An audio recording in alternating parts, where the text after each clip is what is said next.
Para mí siempre es muy placentero estar en Antioquia, estar en Medellín y me siento muy vinculado con este departamento porque uno de mis grandes está apagado. ¿Allí se escucha? Sí, Perfecto. Sí, que uno de mis grandes maestros, como Estanislao Zuleta, es de aquí de Antioquia, es de Medellín, por favor. Eso no implica que yo sea un autor occidentalista, para nada, por favor. Estoy muy agradecido con el colectivo afro de la Universidad de Antioquia. Tranquilo que no eres el único ingeniero, porque el amigo que escribió Moros en la Costa, que era ingeniero sanitario, Alberto Angulo, y él dijo, me equivoqué de carrera, debería haber estudiado sociología, ¿vale? Su libro lo vamos a compilar en la historia que estamos haciendo de del pensamiento afrodiaspórico, y se va a llamar, vamos a publicar 35 volúmenes. La Alcaldía de Cali tiene la iniciativa, estoy de coordinador de esa propuesta, llevo 15 años con eso y vamos a hacer otra historia de Colombia, segurísimo. No vamos a mostrar más los deportistas, todos los conocemos, los cantantes, todos los conocemos, los artistas, los que hacen religión y arte africano. Vamos a expresar lo que yo le llamo el elemento imaginario afro, publicando 35 obras para revolucionar las ciencias sociales en Colombia. Eso ya están dando, por favor, ¿vale? Y hay varios autores, entre eso Arleison, Melquisede, que son de aquí, en esa historia, y muchos otros, ¿no? Vamos a hacer una historia de Colombia con las ciencias sociales. Primer impulso, ¿no? Para, siguiendo la lectura de Colonial, reorientar la historia de la cultura y el pensamiento afro y el aporte de nosotros a la sociedad colombiana, ¿vale? Y así sucesivamente. Yo me identifico con mucho lo que han dicho acá algunos compañeros, ¿no? También doy la gratitud a los otros colegas, ¿no? Estamos en medio de la hermandad y voy a empezar con, antes de hablar de Manuel Zapata Olivella, empezar con un comentario. El amigo que dirige, ¿quién es el amigo que dirige la cátedra de la diversidad? ¿Pero está aquí o salió? Ah, perfecto. Es que me identifico con muchas cosas de las que él planteaba, por favor. ¿Vale? Primer elemento, antes de abordar y hacer una lectura interdisciplinaria de Manuel Zapata Olivella. Yo empiezo con los méritos, ¿no? Lo que ustedes están haciendo aquí en Antioquia, yo diría que es lo más organizado en Colombia, en medio de los limitantes. No sé cómo están a nivel de acciones afirmativas en la universidad, porque en la Universidad del Cauca no estamos nada bien para ello. Donde yo trabajo, por favor, llevo 19 años como profesor allá en la Universidad del Cauca. No sé cómo están en Cartagena, en la Universidad del Valle, en la Universidad Nacional, pero muy significativo, ¿no? Aquí en Antioquia hay una gerencia de negritudes. Yo diría que es el único departamento que tiene una gerencia de negritudes, no está en el Valle. Ahora hay muchas iniciativas, ¿no? Porque llegó un alcalde que es muy sensible con el tema afro. Eso es histórico porque nunca había pasado. Manuel Zapata Olivella. Yo era occidentalista a morir. Y quien me llevó a ese pensamiento universalista fue Estanislao Zuleta. Y él fue el director de mi tesis en la Universidad del Valle. De modo de que él me enseñó Europa, su cultura, su pensamiento. Y otro discípulo que es de aquí y que la gente casi no conoce, ¿no? Se llama Fabio Giraldo Izaza. Me parece es poco conocido, pero es tan brillante como William Ospina, ¿no? Saben de todo un poquito. Y yo tenía pasión por ese conocimiento. Eso es helenística, eso es griego, pero eso también es africano, que es lo que hay que decir, lo que la gente no sabe, ¿no? Porque el primer imaginario que hay que cambiar es que cuando la gente piensa en África, está pensando en esclavos. No, desde Manuel casi que para reinventar la historia, como un autor universal que fue Manuel, y lo hemos intentado hacer. Este libro lo lanzamos el año pasado en la universidad más significativa en cuanto a los estudios afros, la Universidad Howard, en Washington. ¿Vale? Hay un centro de estudios afrodiaspóricos muy poderoso. allí. Y hay cátedras también dedicadas a Manuel Zapata Olivella, o sea que nos estamos hermanando, ¿no? Howard, la Universidad de Virginia, la Universidad de Cartagena, son redes. El sentido de este libro es hacer una red para mostrar la universalidad de lo que Manuel quiso expresar como autor, como pensador, de unas potencialidades, de unas capacidades, ¿no? No estamos maduros. Un diálogo que pronto va a salir publicado con William Ospina, 3 horas, ¿no? Sobre Colombia, arte, literatura y política, ¿no? Y llegamos a esa conclusión, él me decía, autores como Manuel, no está la sociedad preparada para poderlo entender, por la universalidad, por los prejuicios, por los clichés, ¿no? Entonces, yo diría que uno de los primeros elementos para entender a alguien como Manuel Zapata Olivella es la historia. Es la historia. Entonces, tendríamos que volver a reinventar la historia de Colombia, de América Latina y de la humanidad. ¿En qué sentido? Todo lo que a nosotros nos enseñaron en el colegio, en la escuela y en la universidad era desde esa perspectiva europea, eurocéntrica. Yo con certeza absoluta diría que lo que la coordinadora de educación dijo de Gadamer, los africanos lo sabían 1000 años antes. ¿Vale? Respecto a ver la ecología, el planeta y la Tierra. Casi que toda Europa va a reivindicar cosas que los africanos sin escribir libros ya lo sabían, porque el pensamiento era oral. Y para ser no necesito escribir libros, no hay que escribir las obras completas de Santo Tomás, de Aristóteles, nada de eso. Todo era vivencia, ¿vale? Allí confluye la ética, la política, el arte. En ocasiones, por eso los sabios no han escrito. No, en ocasiones no tiene sentido escribir, sino vivir lo que se dice. Entonces, ¿cuándo y cómo empieza esa historia? Como el primer elemento, ¿vale? Esa historia empieza en un sitio en África que se llama Timbuktu, antes de 1492. Y casi que en la obra cumbre de Manuel, que se llama Changó, el Gran Putas, fue traducido tarde al inglés, una obra digna de ser Premio Nobel de Literatura, de las cosas más grandes que se han escrito. Y la gente se pone celosa cuando yo le digo, la inmensidad y la grandeza de Manuel era como la de Zapata Olivella. Lo que pasa es que una se visibilizó y la otra no. Quizás en unos 50 años García Márquez quede acá y Gabo suba acá y todo eso. No porque sea una cosa de envidia, ¿no? Ni de color, es porque es de creatividad, es de elemento imaginario. Y Manuel Zapata Olivella tuvo la capacidad de en su obra fluir eso que cuando nosotros estudiamos un gran pensador le decimos eso, ¿no? Puede ser europeo, puede ser indígena, de donde sea. En él se fluían una serie de ideas, de autores, de pensamientos, ¿vale? Entonces, este elemento histórico, filosófico, sociológico, antropológico, histórico, estaba presente en Manuel Zapata Olivella. Entonces, en Changó, la historia tiene un protagonista, y esos protagonistas son africanos, hombres.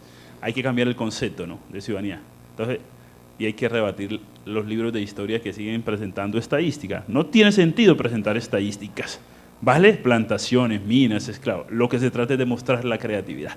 La historia esencialmente es creatividad.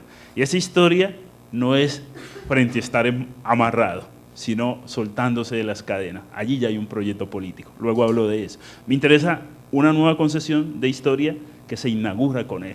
Desde esa obra literaria podríamos hacer un curso de historia, un curso de historia decolonial. Entonces, reinvento el concepto de ciudadano, de sujeto, de ciudadanía. Veo en él un proyecto político porque esos hombres, al no ser esclavos, eran hombres libres, eran hombres creadores, que están coparticipando en la historia de la humanidad, en la historia de África, en la historia del Caribe, en la historia del Brasil. Entonces, esa primera escena consistiría en deslegitimar casi toda la academia y habrían que hacer unas nuevas cátedras que llamarían cátedras de etnohistoria, porque la historia no es eso que nos dijeron, por favor, ¿vale?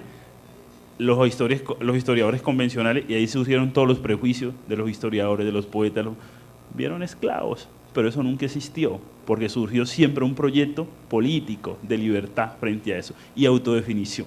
Entonces, ese proyecto de historia, cuando yo conocí a autores de coloniales como Dussel, Miñolo, oh, ellos están pensando en nosotros, Fanon, en el Caribe, esa es la historia realmente nuestra, pero nos están colocando yo le llamo un guiño, un punto positivo, un punto a favor. Eso es realmente lo que nosotros hicimos, crear reinos, crear ciudades, por ejemplo. Entonces, la primera parte de una novela como Changó, Manuel Zapata Olivella se enfrenta a todo eso, ¿no? Describir toda la historia de esas culturas, de esos reinos, de esas tradiciones, de esas universidades, de esos templos, todo lo que existía en África antes de 1492. Eran culturas y civilizaciones que no tenían nada que envidiarles a las de Europa de ese momento histórico. Desde esa perspectiva eran culturas y civilizaciones iguales en creatividad, ¿vale? Como un enfoque del mundo se impuso sobre los otros, dijo nosotros somos superiores y ustedes son inferiores, por ejemplo. Entonces, allí yo creo que hay elementos distintos y originales para pensar en un proyecto de hacer una historia que sea justamente co-creadora, por favor, porque eso es lo que hemos sido, ¿no? Entonces, esa historia política hecha por ciudadanos, no por esclavos, por hombres creadores, por hombres libres, parte en África, ¿vale? Y es una épica donde participan 25 millones, no que fueron asesinados, porque luego metemos el elemento religioso y vemos cómo funcionan aquí los orishas. Ellos son los que están haciendo la historia, y es una historia mitológica. Y cuando el amigo estaba hablando de todas esas cosas, y le dije, ¿y sí creerán? Porque uno no puede mencionar esos temas en las clases. Si estoy en realismo fantástico, sí me lo cree. ¿Cómo así que la historia la hacen los muertos? ¿Cómo así que la historia viene del futuro? ¿Vale? Hacia el pasado. Emmanuel revienta la visión lineal del tiempo y de la historia como lo tenían pensado los europeos, ¿no? Entonces, vivos y muertos siempre están animando el heroísmo de esos actores y sujetos épicos, afros, héroes. Entonces, en África tienen nombres específicos y, por ejemplo, se puede llamar Shaka Zulu, ¿vale? Vivo, pero él le da potencia de héroe y le mete las fuerzas sobrehumanas o sobrenaturales que tenía un Atila, a un Sansón, y así sucesivamente, ¿no? Entonces, un héroe, y ese héroe hace la historia, y desde una perspectiva marxista podía ser un proletariado. Entonces, esos no escribieron la historia. Los mundos han cambiado porque esos anónimos e invisibilizados empiezan a reescribir y a cambiar el mundo. Estos son todos los elementos que el pensamiento decolonial va a intentar articular dentro de la perspectiva de los afros, de los indígenas, en la co-creación del mundo, ¿no? Entonces, es toda la historia de África, hecha por estos héroes. Nunca nos mencionaban eso en el colegio, nunca nos mencionaban eso en la universidad. Él me decía, William, son 500 años de alienación, 500 años de alienación. Ustedes lo han dicho todos, ¿no? Los prejuicios, los clichés, los estereotipos, siempre vamos a luchar y a resistir, porque eso quedó grabado, como decía Fanfano, ¿no? En nuestra psique. Y nuestro comportamiento casi es enajenado, término marxista, alienado, por ejemplo, no pensamos por nosotros mismos, ese pensamiento como que está hipotecado, ¿no? Entonces, esa visión de la historia, que es un autoconocimiento propio por un proyecto de autonomía, de libertad, de responder a eso que hizo un filósofo, pero desde África, quién soy yo, quién somos, qué hemos sido, empieza en esa novela y se hace de una forma bellísima, ¿no? Entonces, es la historia de Manuel leer muchos autores africanistas, como Dios, como Senghor, como esa historia tan bella que hizo la UNESCO sobre la nueva historia de África, ¿no? 18 volúmenes, esto es lo que hay que hacer, esta es la verdadera historia de África. Colombia sería distinta, América Latina sería distinta. Con esto los prejuicios desaparecerían, porque es mi memoria, es el pasado que fue prejuzgado, ¿no? Que fue visto solo desde un unísono, desde una perspectiva, por favor, ¿vale? Entonces, el proyecto de la novela es hacer esa historia, esos 550, otra odisea, otra Edileada, pero esas sí se universalizaron, ¿no? Toda la historia de Grecia, Manuel intenta hacer de todos los africanos, eso es un monumento. Desde esa perspectiva, la obra ya es clásica, la obra ya es universal, por ejemplo, ¿vale? Una obra filosófica, mitológica, antropológica, etnográfica, todos los frentes. En uno de los artículos que yo llegué a presentar ante los amigos de Estados Unidos, cuando estaban en un simposio sobre Changó, era eso, que era filosofía y la libertad. Y yo terminé burlándome de Habermas, de Richard Rorty, de Castoriadis. Irónicamente, esto es lo que este hombre está haciendo, pero es negro y es colombiano. no lo van a visibilizar, faltarán 50 o 100 años, pero está siendo tan grande o inmenso como ellos, pero no lo pueden concebir, está pensando un proyecto político. Pero nosotros estudiamos filosofía política y estamos pensando solo en Foucault. Yo vi Michel Foucault 2 años con un discípulo ahora en la Universidad del Valle, pero ellos no le aceptan aún un proyecto de tesis así. Muy difícil, estoy rompiendo el esquema. Si tengo un autor de colonial como Grossvogel, sí lo acepta, o un Lao Montes, por ejemplo, pero desde esa perspectiva, no. Esto es un rollo, por favor, ¿vale? Y no estamos todavía preparados por eso. Se abren caminos, sendas, se bifurcan redes, pero es muy difícil intentar plantear esto, ¿no? Que no es simplemente teorizar, sino de práctica. Y estamos en Occidente, aprovechemos a Gutenberg, ¿no? La escritura, la imprenta, pero aprendamos el otro elemento indígena y afro, el elemento oral, por favor, ¿vale? Entonces, si ven la complejidad de uno concebir la historia, una historia real e imaginario, hecho por unos sujetos anónimos, individuos, familias, colectividad, todo eso es África, esparcida por el mundo, ¿no? No vista como un paraíso porque allá también hubo problemas, hay inconvenientes, pero de la especie humana nos interesa resaltar eso, la creatividad. Entonces, este elemento de la historia, Emmanuel, es muy fuerte y ha sido poco trabajado, y es una historia imaginaria y real. Entonces, ¿dónde avanza esa historia? Él comienza con el libro, ¿no? Estamos solo en el primer capítulo, porque el libro son 5 libros, 5 obras, 5 novelas, 5 países, 5 continentes, como en Rulfo, la historia los cuentan los antepasados, los orichas, los ancestros. Entonces, esta historia luego llega, ¿saben dónde? Llega a las Antillas. Y en todo el Caribe, en Haití, en Jamaica, todos los héroes reales que hicieron y trabajaron por el proyecto de la libertad, Haití, primer país libre del mundo, ¿no? 1804, pero nunca se dice. Aquí en Colombia piensan en la revolución de los comuneros, ¿vale? ¿Y cuál es el tema aquí? Que hay un proyecto de libertad y hay un proyecto político contra los franceses, contra la revolución, contra Napoleón, y la hacen afros. Y la historia, solo en los últimos 20 años, le ha dado el peso y el significado, porque eso pasó desapercibido, por ejemplo, ¿vale? Hay un proyecto revolucionario, un proyecto de libertad, hay un proyecto de una autonomía que rompe el canon de eso que los europeos querían, ¿no? Igualdad y libertad, fraternidad, pero solo para ellos, no para los afros. ¿Sí ven cómo que hay que redefinir todo lo que se llama el proyecto del mundo moderno, por favor? En el cual, cuando hablabas de política, esas 3 palabras eran clave, pero eran los franceses, la libertad para los ingleses, pero no para los africanos, libertad para los españoles, para los portugueses, para esos africanos, porque eran simplemente esclavos, ¿no? Y quedaron así porque les tocó casi pagar la indemnización, ¿no? ¿Qué es lo que me interesa aquí? Describir ese proyecto de autonomía hecho por afros en la revolución haitiana. Ese es el elemento. Todos los que participaron, ¿no? Toussaint, ¿vale? De Salí, y así sucesivamente. Eso es novedoso, ese es un proyecto creativo. Porque si uno estudia la Revolución Francesa, no, girondinos, los jacobinos, y uno reivindica a todos esos héroes que existieron, ¿no? ¿Vale? En todos los proyectos revolucionarios que hubo en Europa. Pero ¿por qué los nuestros no podrían tener el mismo peso con la Revolución haitiana? De eso se trata. Y entonces, cuando el libro, Changó, recorre ese capítulo de los vudús allá, quiere reivindicar eso. ¿Vale? Entonces, la gente lo ve como una cosa negativa, como perversidad, como magia, como hechicería, pero no es eso. Son las religiones africanas aquí, ¿vale? Desde el más allá, teniendo casi el mismo influjo que tenían dentro de las tradiciones católicas, dándole la importancia que tiene al hombre. Pero si esa religiosidad la hace un hombre africana, no vale. ¿Vale? Si la hace un hombre que tiene la genealogía en la Europa, sí vale, por ejemplo. ¿Qué querían decir?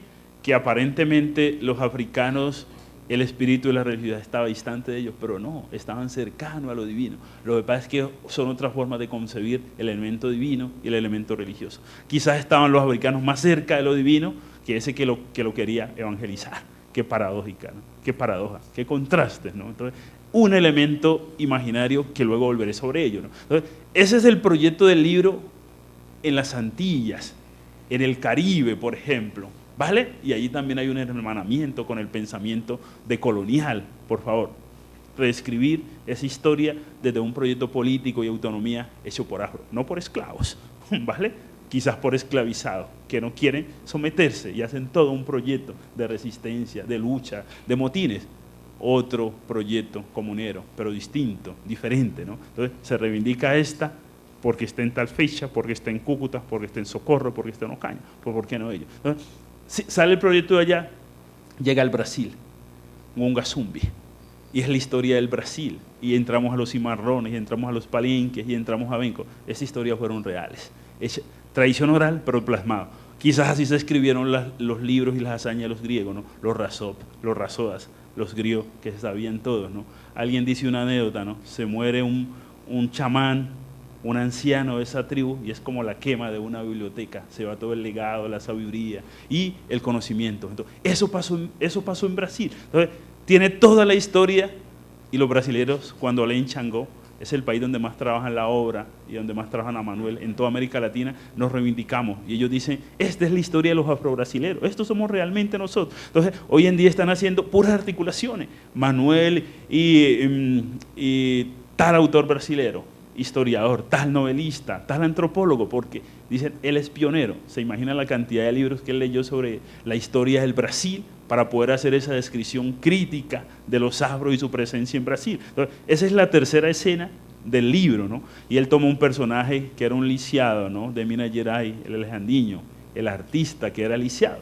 Y hace no solamente una teoría estética, sino que vuelve a reivindicar esa construcción de la historia, pero es la historia política, es la historia de la cultura, es la historia del pensamiento afro y su influjo allá en Brasil, ¿no? Entonces, hay otra escena del libro, llega a Colombia, y llega a la costa atlántica, y llega a los Montes de María, y empieza la historia de Bencos en Colombia, la historia de todo el cimarronismo, por ejemplo, ¿vale? Cómo fueron esas luchas, cómo fueron las lenguas, cómo fueron los idiomas, cómo fueron las prácticas tradicionales, la ancestralidad, cuál es el territorio. En una palabra, todo ese acervo cultural africano que en medio de ese sometimiento el hombre puede crear. Esa es la concepción de la historia, una historia creativa, por favor, ¿vale? Si ven que no está hablando de esclavos ni esclavitud y la gente no ha pillado ese elemento que él plantea, es una historia creativa. Yo cuando leí a un autor griego que me encanta, Cornelius Castoriadis, cogí ese del primer volumen de la institución imaginaria. Esta es realmente la historia nuestra, por favor, ¿vale? A partir de eso se define toda la historia de la afrodiáspora en el mundo, por favor. Y el libro termina en Estados Unidos. ¿Y saben con qué termina el libro? Unas balas que venían del futuro matan a Malcolm X. Es un proyecto político en Estados Unidos. Entonces empieza a ser la historia. ¿Saben de qué? De los años 60 en Estados Unidos, el debate entre Luther King y Malcolm X, cómo integrarse los afro en Estados Unidos es un debate político, es el debate de la ciudadanía, ¿no? Pero es un concepto de heroísmo afro. Entonces, la historia del afro en Estados Unidos, pero en la humanidad, donde el afro deja de ser secundario y se convierte en principal, actor de la humanidad, del planeta. Entonces, esos dos gigantes, Malcolm en los años 60 y Luther King en Estados Unidos, entonces son los Black Power, son las Panteras Negras, es el poder negro, hasta Barack Obama. Es un proyecto político, es un proyecto artístico, pero es el renacimiento cultural. 1905, es Du Bois. Él crea el primer congreso del Niágara, allá en una ciudad canadiense. Entonces, son los movimientos sociales, hasta hoy. No termina la lucha, como ustedes dicen. Es la presencia afro, 1, 2, 3, 50, toda la humanidad presentando ese proyecto, movimientos sociales, movimientos políticos, movimientos artísticos, culturales, ¿vale? Es todos los movimientos, eso que le llamaron el panafricanismo, por el mundo, desplegándose en todos esos actores, en todos esos artistas, en todos esos intelectuales. Es Toni Morrison, es el movimiento feminista, es Angela Davis, que se alegró porque ella hace 3 años vino a Suárez, Cauca, y a algunos les comentamos que en Changó ella era uno de los protagonistas, y no lo sabía. Hizo, un autor colombiano me dedicó un capítulo a mí. ¿Saben? Angela Davis está viva todavía, ¿no? Y fue marxista, de izquierda, y feminista, fue arrestada, y es una historia. Entonces, yo hago la historia de todos los feminismos desde Angela Davis. Cambio la historia de la afrodiáspora, pero no empieza allí, empieza con Polonia. Entonces, toda la obra de Manuel se presta para esto, y ese es el proyecto. Por eso todo lo que hacemos nosotros se hermana con el pensamiento decolonial. Walter Miñolo estaba muy interesado en la obra de Manuel, porque yo les dije, ustedes están cometiendo un error. Están pensando en un proyecto afrodiaspórico, autonomía y libertad, pero solo mencionan a Césaire y a Fanon, como que si no hubiesen otros autores después de ella. Les digo, un error letal. Entonces, el proyecto que nosotros queremos hacer con la Enciclopedia de las Ciencias Sociales Afrodiaspóricas es eso, es romper la historia de Colombia. hasta en el libro grande que sacaron sobre la causa, sobre el conflicto y violencia en Colombia, les dije, no se les ocurrió invitar a ningún sociólogo, politólogo, historiador afro para que presentara un enfoque de cómo había sido la violencia en el país. Lo descubrieron tarde, porque luego dentro de los acuerdos de paz se conformó una mesa étnica, ¿no? Sí pillaron, ¿no? Se trata de eso. Entonces, con un libro y con un solo apartado, todo lo que podemos hacer con una obra como la de Manuel Zapata Olivella, por favor, ¿vale? Entonces, un segundo elemento. Yo les decía que cuando Zuleta me apasionaba tanto en sus clases, ese espíritu también me tomó a mí, porque yo dije, tengo que buscar la universalidad. Y así inicié esta charla, ¿no? Yo le dije, toda esa universalidad está también en Manuel. Entonces, no solamente quise conocer esos autores europeos, sino los africanos, de Oriente, y en uno de mis libros yo quise reivindicar eso, pensamiento afro, y le titulé Más allá de Oriente y Occidente, el pensamiento indígena. La humanidad es eso, ¿no? Un acervo, alguien habló de mestizaje aquí, ¿no? Diversidades, encuentros culturales, pero vernos sin prejuicio. Ese sería como el ideal de hacer eso, ¿no? Yo creo que cuando Manuel Zapata empezó ese proceso de vagabundaje, él decía, yo soy un vagabundo, y empezó a viajar por el mundo. Pillaron, ¿no? Entonces, esto de los viajes de Manuel ameritaría solo una película. Si hay un cineasta que haga una película de los viajes de Manuel por Oye, un amigo que enseña en Pittsburgh hizo la tesis doctoral y fue laureada. Y la hizo sobre la obra periodística de Manuel de los años 30 a los 40 y pico, que casi nadie conoce. Los que escribió en Cromos, los que escribió en El Tiempo, en El Espectador. Hizo un trabajo... letras nacionales, y ese trabajo lo empezó a hacer algo que se llama Prescott Lorenzo. Murió el año pasado, pero lo materializa, ¿vale? Entonces, miren los elementos que estoy mencionando. Amerita que el cineasta haga una obra, una película sobre los viajes de Manuel. ¿Por qué esto es importante? Porque él va a ser uno de los pioneros, y muchos investigadores no han pillado esto, ¿no?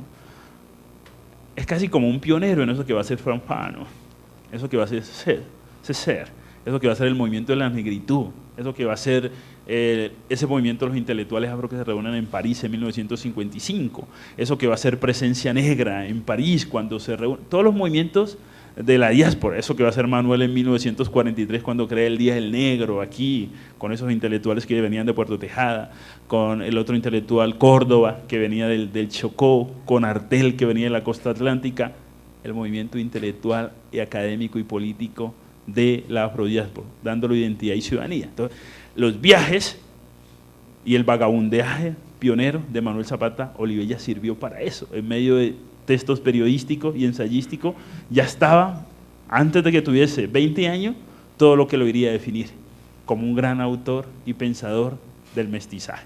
En el diálogo yo le dije a William Ospina, mira, a ti que te leen tanto, todo lo que tú dices ya lo dijo Manuel. Así es, lo que pasa es que él escribe muy bien, Ospina, y el lenguaje, yo le dije, en El hombre colombiano, en Las claves mágicas de América, en el libro que se llama El árbol brujo, de la libertad, pero sobre todo en todas las novelas que Manuel escribió, como Tierra Mojada, ese era el tema. Y la gente dice, no, él solo escribió para negros, para afro. No, para nada. El tema de él era la universalidad de la especie humana, del hombre. Voy a visibilizar a los afros porque no los han tenido en cuenta, por ejemplo, han sido sujetos de segunda clase, segunda categoría, pero ese concepto es falso. Entonces, su presencia en la obra novelística, artística, en todo su pensamiento, es lograr visibilizarlo, ¿no? Entonces, cuando empieza de vagabundo, no sé cuántos autores llegaron a hacer eso, quizás el autor de La Vorágine, quizás el Quijote, todos los grandes autores y pensadores han viajado, y Manuel decía, yo tengo ansia de ser, y él se montó en Buenaventura, él luego quiso ir a la costa atlántica, meterse por allí para salir al Caribe, y alguien le dijo, bajen a ese negro que se quiere colar, es un polizón. Lo cogieron, pero lo intentó ir, pero dijo, tengo que recoger a pies, tenía las enseñanzas de alguien que se llama Isastri, que era un escritor que había recorrido los Cárpatos por el centro de Europa, a pie. Entonces, voy a emular. Entonces, empezó en Cartagena y llegó a Estados Unidos en 1943 a 1947. Alguien, ustedes conocen la escena de otra persona, Moncayo, ¿no? El caminante de la paz. Pero Manuel Boa en busca de su identidad afrodiaspórica. ¿Pero qué es lo que resulta de esto? Que hace 3 libros, ¿vale? Pasión vagabunda, hace recorrido por Centroamérica, ¿vale? Hay una escena fundamental aquí. Él conoce a los muralistas. Mucha gente no conoce que Manuel fue amigo personal de Rivera, de Siqueiros, de Orozco, que conoció a los escritores de la Revolución Mexicana y fueron sus amigos. Y él empezó como médico aquí en la Universidad Nacional en el 43, pero no se graduó. Caminó 4 años, estuvo viviendo en México 1 año. Llegó Rivera, yo no tengo cómo pagarte, Manuel. Y él dijo, plásmame en uno de esos rostros olmecas. Y ese cuadro está en México, ¿vale? Sí, segurísimo, los cuadros emblemáticos. Entonces, él allí va a aprender ese compromiso político, ¿no? De los artistas con la realidad. Todo lo que hicieron los muralistas y lo que representaba la Revolución Cubana, porque el tema de Manuel eran eso, los desposeídos, los desarraigados del mundo. Entonces, no tiene sentido que yo sea médico y te cure, porque las causas de la medicina no están en el cuerpo, están fuera, son sociales, son políticas. Era un médico distinto, estaba pensando como Galeno e Hipócrito, que tu medicina sea tu alimento, tu salud. Una perspectiva totalmente de la vida, del mundo, por eso yo le titulo Un hombre humanística, enciclopédico, tiene la totalidad del planeta, el todo y las partes, una visión hologramática, como dice la física clásica y contemporánea, que el todo está en las partes y el parte de todo. Un pensamiento complejo en términos de Edgar Morin, yo lo defino así, por favor, ¿vale? Entonces, llegué a Estados Unidos y escribí un libro que se llama He visto la noche. Estamos en 1952, para hacer una cronología, Manuel. Y ahí el tema es que descubre eso que era característico de Estados Unidos, ¿no? El racismo, la discriminación, una sociedad dividida totalmente en clase. Entonces, todas esas 300 y más páginas del libro es que él en esa época, un latinoamericano, se atreve a hacer esa crónica. ¿Qué tenemos que hacer como nosotros? No defenderlo porque es afro o por el color de la piel, porque es que Estados Unidos, nosotros que estudiamos ciencia política o los que estudiamos filosofía, todo el mundo reconoce el mérito de cuando fue Tocqueville a Estados Unidos y escribió La democracia en América. Uy, ese libro sí lo veneran, es un gran libro. No sé qué tanto se trabaja de Tocqueville en teoría política, pero Manuel fue con He visto la noche, hizo una descripción y una radiografía de los Estados Unidos, como Tocqueville fue en 1800, se me escapa el pico en que fue a Estados Unidos y escribió La democracia. Es reivindicar. Viene un francés y hizo un libro monumental. Viene un colombiano, afro, hizo un libro monumental. He visto la noche, pocos lo recuerdan. El gran mérito del profesor de Pittsburgh es visibilizar y hacer ese trabajo y decir, acá también tuvimos un gran autor como Manuel Zapata Olivella que universalizó y hizo una descripción histórica, política y social, artística. Uy, estaba el blues, estaban los espirituales, estaba esa música de Estados Unidos y él visibilizó, ay, hay un arte afro norteamericano que según Erich Hobsbawm, el jazz es la creación más auténtica y original de los afro-norteamericanos. Entonces, ya tenemos como 2 escenas en esta descripción, ¿no? El concepto de historia, el concepto del vagabundaje es Manuel, ¿no? ¿Cuál sería el tercer elemento que tendría que aportar? Una de las cosas que yo considero más claves en Manuel. Yo digo, Manuel fue un americanista. Y la gente cuando piensa en americanismo están pensando en Martí, están pensando en Bolívar, están pensando en Leopoldo Sea, un autor que a mí me fascina y me encanta, ¿no? La próxima semana hay un evento afrodiaspórico en la UNAM, ¿no? Y justamente pues me toca que presentar en un auditorio que se llama Leopoldo Sea en la UNAM. Entonces, Leopoldo Sea había escrito un ensayo que se llamaba Negritud e Identidad, Negritud e Indianidad en América Latina, ¿no? Yo conocí ese texto y en uno de los seminarios en la Universidad Complutense me encantó, ¿no? Y uno va vislumbrando los temas y los autores que quiere perseguir. Cuando digo que Manuel fue un americanista, es que él, con la obra antropológica y sociológica, histórica que escribió en libros como El hombre colombiano, como Las claves mágicas de América, como La rebelión de los genes, como El árbol brujo de la libertad, y como en 2 libros que van a salir recientemente. Estos libros los tenemos compilados hace muchos años. Sufro mucho cuando no hay editoriales, ¿no? No, él no se vende, no lo publicamos. El libro se llama Indianidad, Africanitud y Multiculturalidad. y el otro se llama Deslumbramientos de América. Esos libros los tengo listos hace 10 años. Y tenemos muchos libros inéditos de Manuel. Y con este libro, Deslumbramiento de América, y este último, está recién salido, de Manuel, ya cierro mi ciclo con él, ¿vale? He trabajado autores por ciclo, trabajé a Algar Morán en un tiempo, trabajé a Castoriadis en otro tiempo. Cierra este ciclo. Entonces, ¿qué quiero significar con esto? De Manuel ser un americanista. Rodó, Martí, un García Márquez, un Benedetti, esos autores que lucharon siempre por lo americano, por lo auténtico, de luchar contra las máscaras americanas, norteamericanas. Cuando hablamos de cultura, quizás no de tanto de tecnología y de ciencia, ¿no? De reivindicarlo. Él, en esos 6 libros, Arocha dijo, Rafa, ni yo sabía que Manuel había escrito El hombre colombiano. Y estamos hablando de un gran antropólogo, ¿no? Solo hicieron 100 ejemplares en 1970. Y es un mamotreto de 1000 páginas, 500 páginas en letra 8. Nadie conoce esos libros. Una visión, a todos los han reivindicado, ¿no? En las otras universidades, Vale, Manuel, todos los antropólogos, sociólogos, historiadores. Manuel es un gran pensador, es un gran americanista. Entonces, en esa corriente de Vasconcelos, de la quinta raza americana, Manuel está allí y está entre esos grandes autores. También lo reivindico. Entonces, desde Argentina, Sarmiento y Alberdi, que reivindicaron negativamente el elemento africano y el indígena, y lo vivían como una cosa negativa para la diversidad, para el mestizaje. Eso que Manuel le va a llamar la rebelión de los genes, en Manuel eso alcanza una dimensión universal. Y se plasma por lo siguiente: esa diversidad es religiosa y no hay religiones puras, porque tenemos esos elementos africanos de las religiones plasmados en el occidente, las religiones yorubas, las religiones bantúes, y todos esos elementos míticos, mágicos que llegaron a Haití, que llegaron a Brasil y que van a ser una identidad diversa cuando hablo de religiones. Entonces, elementos católicos europeos, elementos africanos, el vudú, por ejemplo, la macumba, ayúdeme, con todas las religiones de ascendencia africana en las Américas, Haití, Jamaica, Puerto Rico, todo tipo, hay una presencia africana. Los orichas, los ancestros, las divinidades, ¿vale? El concepto de la vida, de la muerte, el alma, la reencarnación. Todo eso lo sabían los africanos, ¿vale?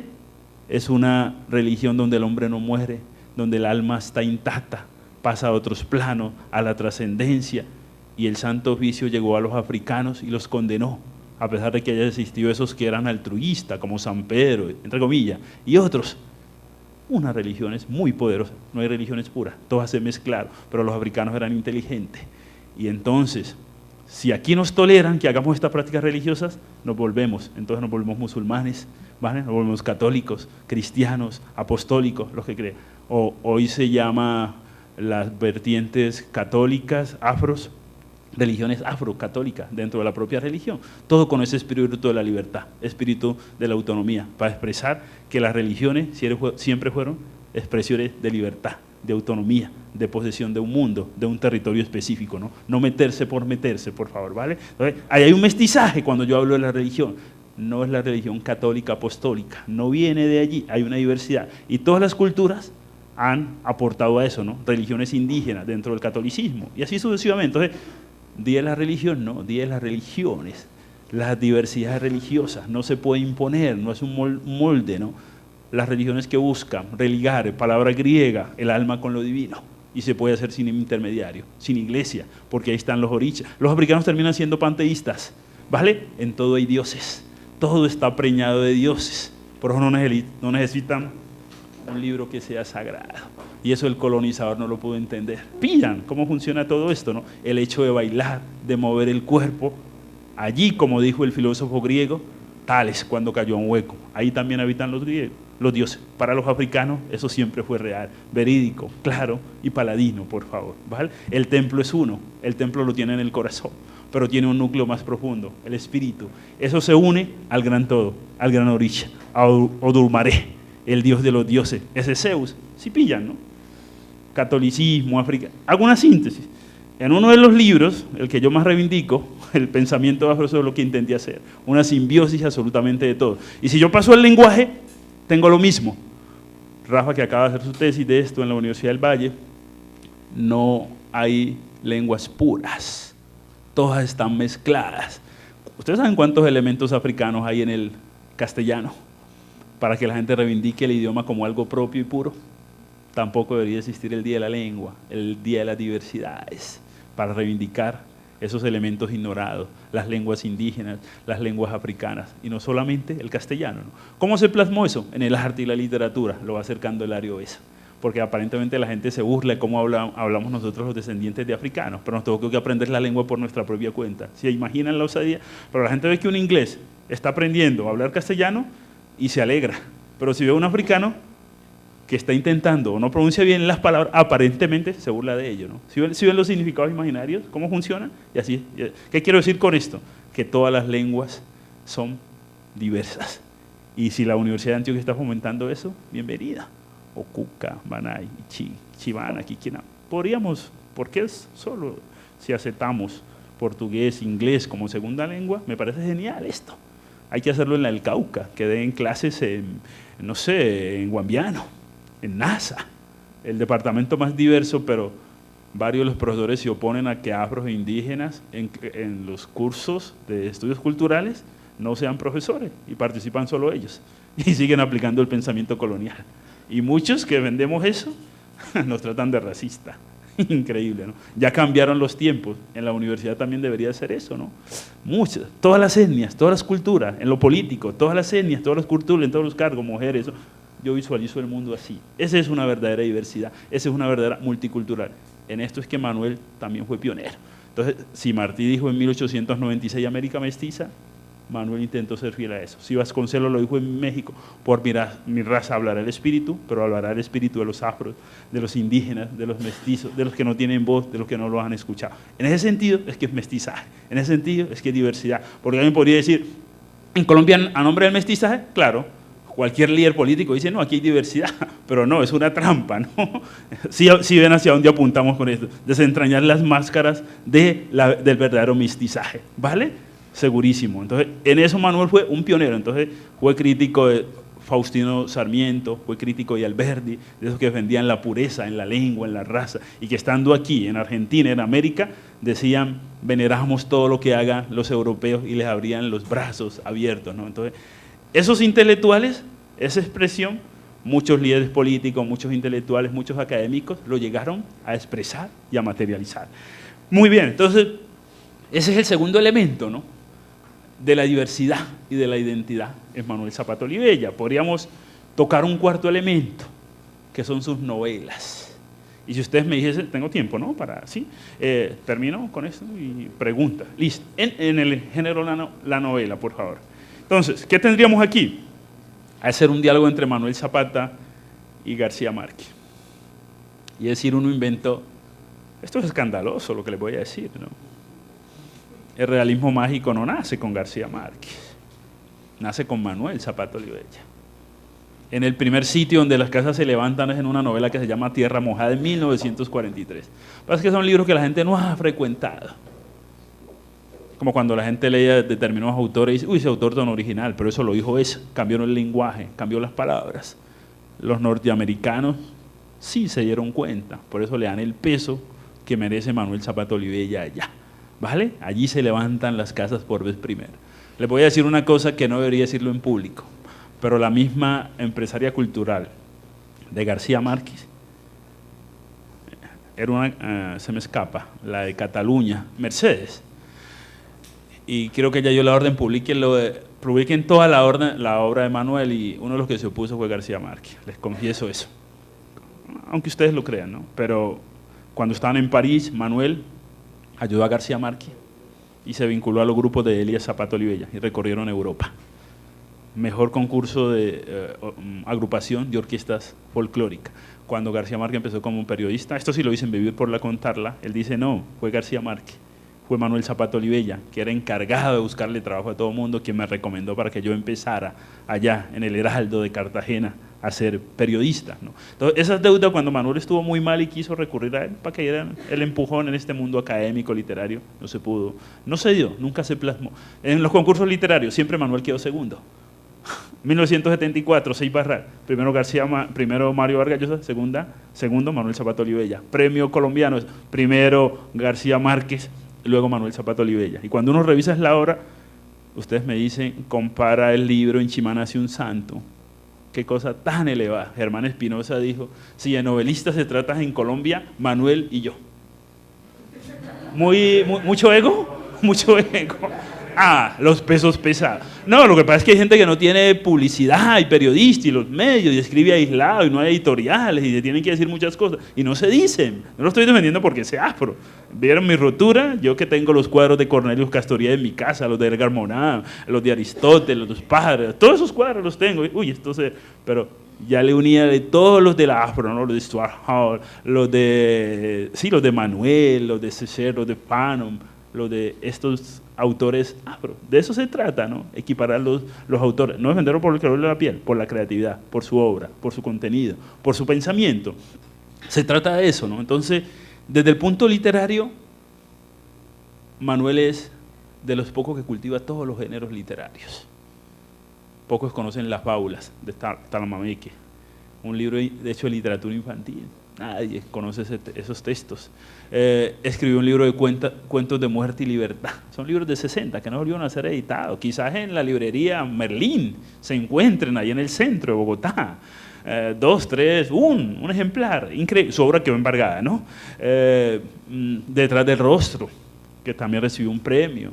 Chango recibió el Francisco Mantarezo, el Casa de las Américas, todas las condecoraciones posibles. Hemingway, el libro clásico para hablar del Pacífico, el fusilamiento del diablo, la obra que le dedicó a Manuel Saturio Valencia, 1907, el último fusilado de Colombia, ¿no? Muchas novelas sobre eso, ¿no?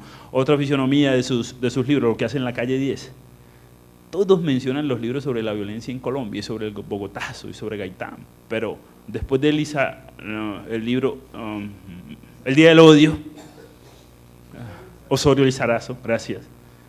La segunda obra más clásica de lo que he leído. A mí me apasiona la literatura. Yo estudié filosofía y sociología, pero yo realmente lo que leo son novelas, les confieso. Y libros de arte y literatura. Ese es un monumento, La calle 10, al Bogotazo. Casi no sé cuántas personas habrán leído esa novela. Pero el tema del conflicto en Colombia está allí. Ya lo hicimos en la investigación que estamos haciendo. Arte y violencia en Colombia. Manuel, La calle 10, 1960. ¿Qué novela? Nada que envidiarle a esa que todo el mundo cita como el referente. O Viento Seco, la otra novela clásica de, se me escapan los autores, o Como un cóndores no entierran, de Gardiazabal, en los años 70 y pico. Entonces, tiene una obra política, tiene una obra social. Entonces, no está escribiendo para afros. La novela clásica de la costa atlántica, el tema agrario y campesino, Tierra Mojada. Ahí es donde yo les digo que se reinvente el realismo mítico, como él le llama. Él dice, no, lo mío no es mítico, no es mágico, es mítico. Entonces él dice, él tiene un ensayo que le hace una crítica tan demoledora a García Márquez. La africanitud sin negros, algo así en García Márquez, ¿vale? Son como 25 páginas. Ese está en el texto que vamos a compilar, ¿vale? Y que en esa compilación que hizo Múnera del Ministerio no salió. Tampoco fue hecha esa enciclopedia por nosotros. ¿Vale? Este proyecto es auténticamente afro, pero no racista, no discriminación, es diverso justamente por eso, porque lo estamos pensando los intelectuales afros en la academia, con los consejos comunitarios, con los movimientos, con las organizaciones, ¿no? Es vincular teoría y praxis, se trata sencillamente de eso, por favor, ¿vale? Entonces, en este ámbito, Manuel de la literatura, con el conjunto de sus novelas, dejó una inédita que se llama Isabel Inmortal. Se la llevé a Panamericana, me cansé, se la llevé a Norma, no, le estudiaban y nunca respondía. Y él me decía, esto es más grandioso que Changó, Isabel Inmortal. Y eso se vendió en los archivos a una universidad que se llama Vanderbilt en Estados Unidos. Esperemos, el sueño es llegar a publicar toda la obra de Manuel. Entonces, ¿cuál es el elemento central en todo esto? Que si uno mira los libros de él, lo que se encuentra es el tema de la identidad y la diversidad. El realismo fantástico y el tema de los desheredados, el tema de la pobreza. Todas las novelas de él recorren esos tres elementos. La diversidad, siempre hay indígenas, siempre hay afro y siempre hay europeos. porque unos dicen, no, es que Manuel fue un racista. No, ese es el primer elemento. El segundo es eso que él le llama los desheredados del planeta. Desde esa perspectiva, su literatura fue una literatura social y comprometida, parecido a eso como cuando se inauguró el boom en América Latina, el boom de la novela y la literatura en los años. Ese es el tema de Manuel. Hay unos protagonistas anónimos, son afros, son indígenas, pueden ser mestizos, pero son pobres. Él se reivindicaba de izquierda, socialista, marxista dentro de esos proyectos, aunque tuvo como militante, y ahora hablamos un poco sobre esas anécdotas, como Manuel cuando fue cónsul en Trinidad y Tobago. Curioso, ¿no? Siempre envían a los embajadores como Edgar Perea, negros, a países de mayoría negra. Qué paradoja, ¿no? Si estamos en la iglesia hace lo mismo, manda a un sacerdote a Guachené, lo manda a Puerto Tejada, no lo conozco en Bogotá. ¿Sí ven los imaginarios inconscientes de los que dominan y manejan el país? Todo funciona así, son estereotipos. Es Fran Fanon aquí, como médico haciendo esa, es Rogelio Velasco, es la impronta, es la cari. Es terrible todo esto, que no es nada fácil. ¿Sí? Entonces, en medio de eso, lo más importante es el concepto de sujeto y ciudadanía, porque en todas las novelas siempre hay un protagonista afro. Si uno lee las otras novelas, lea La María, lea la novela que quiera, Feria Real, y el afro es secundario, está haciendo oficio, está lavando plato.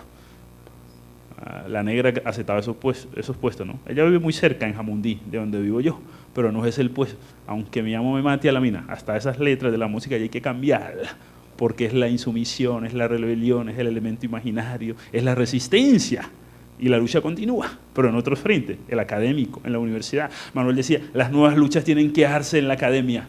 Así lo profeció, es la profecía de Changó, en la academia, en la universidad. Entonces, yo hago el seminario, García Márquez y Manuel Zapata Olivella, García Márquez y la literatura colombiana, García Márquez, Manuel Zapata Olivella y la historia, el periódico, todos los frentes. Yo quiero dedicarme a eso. Es que yo no enseño esto en la universidad, yo enseño griegos, imagínate, y pensamiento moderno, historia, porque no tengo un curso. Entonces, si hay el concurso, yo me voy a presentar aquí en la de Antioquia para venirme, por favor. ¿Vale? En una época gané el concurso en Ciencia Política en la AFI, pero no me vine. Y gané en la Nacional en Filosofía, no me vine, porque me gustan las ciudades pequeñas. Y es esa la cuestión. Bueno, me voy a ir a Guarne, a algunos de los pueblos cerquitas, por favor. ¿Vale? Mi deporte es el ciclismo, de modo que le hago barra a Urrao cerca, para irme al territorio donde esté Heriberto. ¿Está muy lejos? Bueno, en fin. ¿La Ceja, sí es cerca? Sí. Bueno, ¿quién vive ahí? ¿Gaviria? Bueno, entonces listo, le pido posada a Gaviria en La Ceja, por favor, ¿vale? Entonces, en toda la novela de Manuel Zapata Olivella, los afros son protagonistas, y son los indígenas. Nadie ha hecho una tesis sobre el elemento indígena en Manuel Zapata Olivella. Y toda su novela, las obras, nadie, increíble, y ese es el elemento. El tema final al que yo me voy a referir, después de terminar esto de la novela, es la educación. Tampoco ha sido explorada todas las potencialidades y capacidades que tiene eso dentro del pensamiento de Manuel. Entonces, desde la obra de él, revolucionamos el estilo, el tiempo, la imaginación, todos los elementos que componen propiamente la literatura, y habría que llegar libro por libro. Uy, la tarea que... En África Occidental, en Gabón, hay una profesora que enseña chambacú, corral de negros, yo le llamo de afros.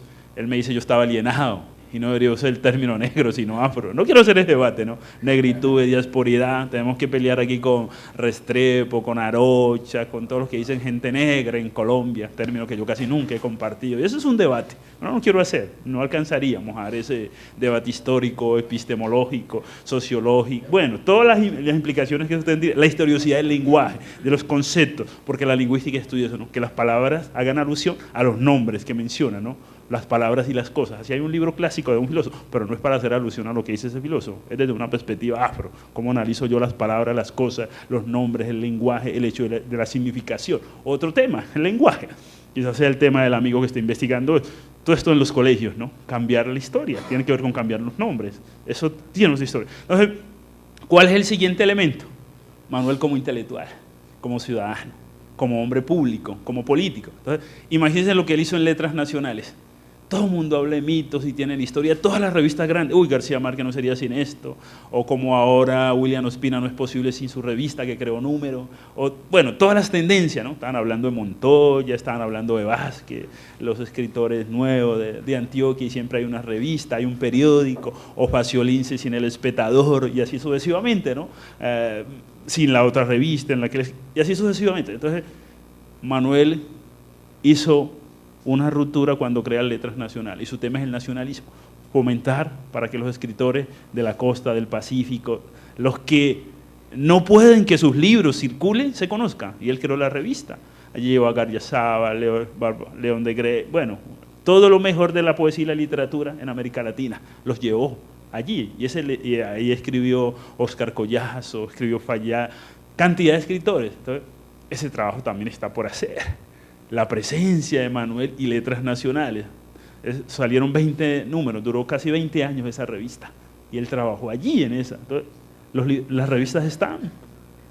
El otro trabajo cultural de Manuel, el trabajo que hizo de música, ¿vale? Sobre la música en las regiones de Colombia.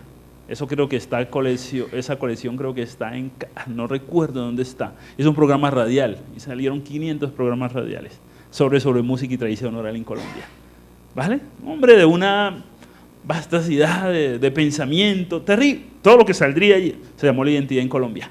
500 CD aproximadamente, 500 programas radiales. Al final, ya voy a terminar y listo, y me haces la pregunta. Entonces, si ves cómo tenemos entonces los congresos de la cultura negra que él convocó en Cali, en Panamá, en 1882. Yo quise que en el congreso en Popayán viniera el sociólogo de Panamá, que ahora es embajador en Trinidad y Tobago, y no pudo. El sociólogo, estoy sufriendo de amnesia, se me escapan algunos nombres. Entonces, Sao Paulo, Cali, Panamá, esos congresos de la cultura afro, negra, que él le llamaba, claves, ¿no?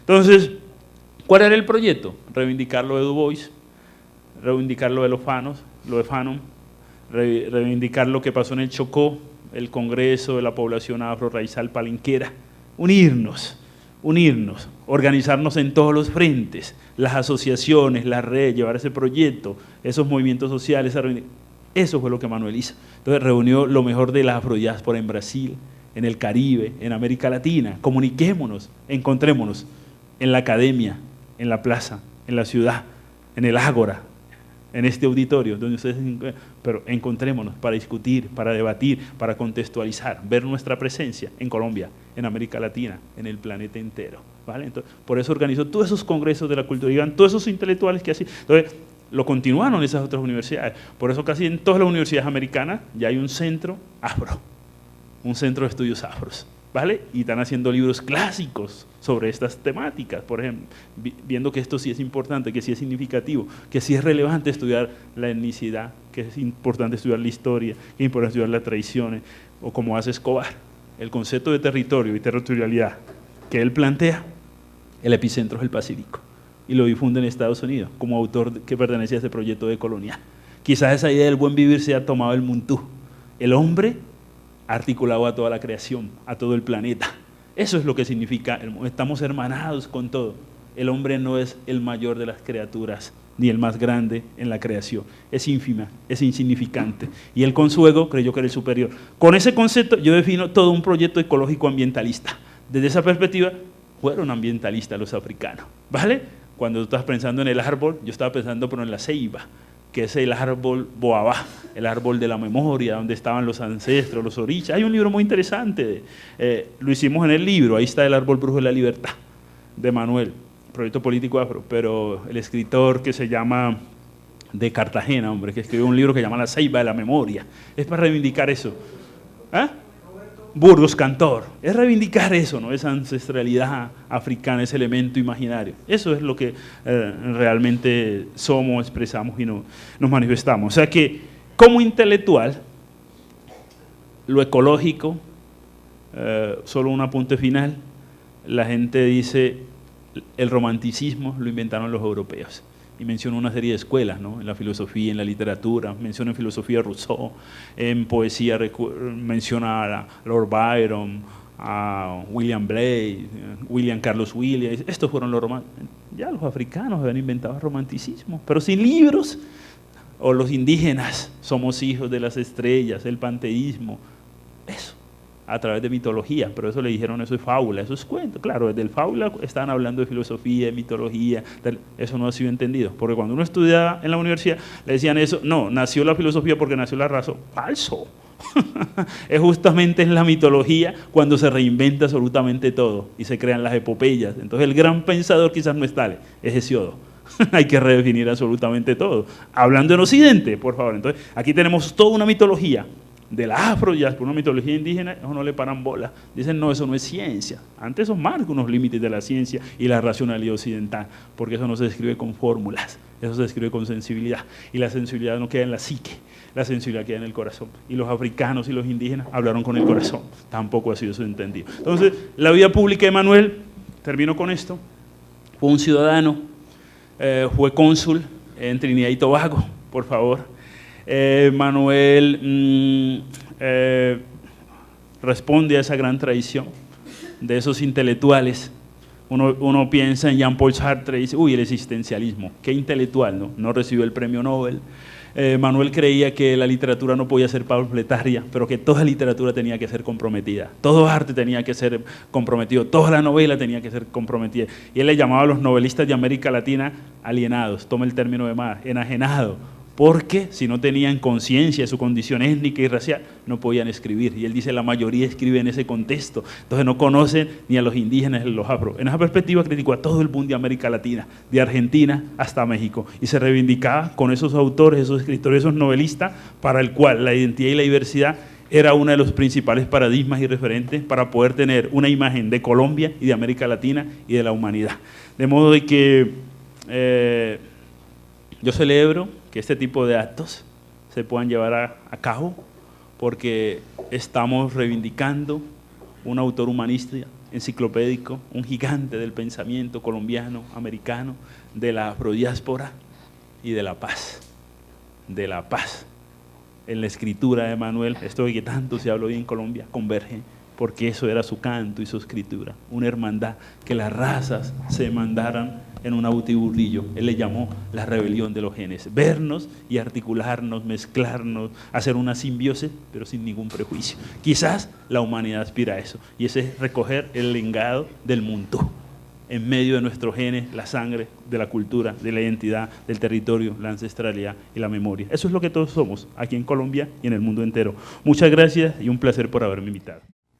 Estaba diciendo que cuando Manuel estaba postulado oficialmente por el gobierno colombiano para el premio Príncipe de Asturias, un grupo de personas encabezados por Vicente Murray, en el hotel donde Manuel vivía se buscó la forma que García Márquez llamara allá en España, donde él tenía fuerte ascendencia, y no lo quiso hacer, nuevamente no lo quiso hacer, sino que no le pasó al teléfono a Manuel. Él conocía las condiciones de crisis económica y física. En las películas ustedes están viendo las manos de Manuel. Para un escritor lo grave es que le dio una poliartritis reumatoide deformante, y en el caso de él estaba tan avanzada que tenía las articulaciones de los dedos en botonera.